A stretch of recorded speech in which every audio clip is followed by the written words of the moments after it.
والصلاة والسلام على خاتم النبيين وعلى آله وصحبه أجمعين.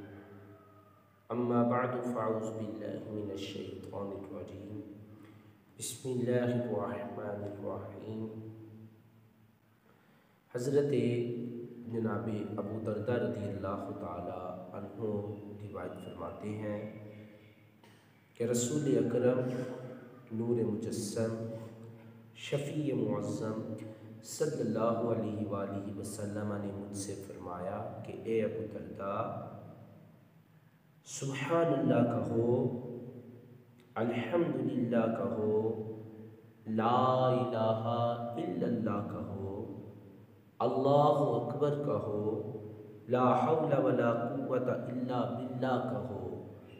پھر آقا کریم صلی اللہ علیہ وسلم نے ان کلمات طیبات کی فضیلت اور برکت بیان کرتے ہوئے ارشاد فرمایا کہ ابو دردہ، بے شک یہ باقی رہنے والی نیکیاں ہیں، اور ان کلمات کی برکت سے گناہ ایسے جھڑتے ہیں جیسے درختوں سے پتے جھڑ جاتے ہیں، اور یہ کلمات جنت کے خزانوں میں سے ہیں۔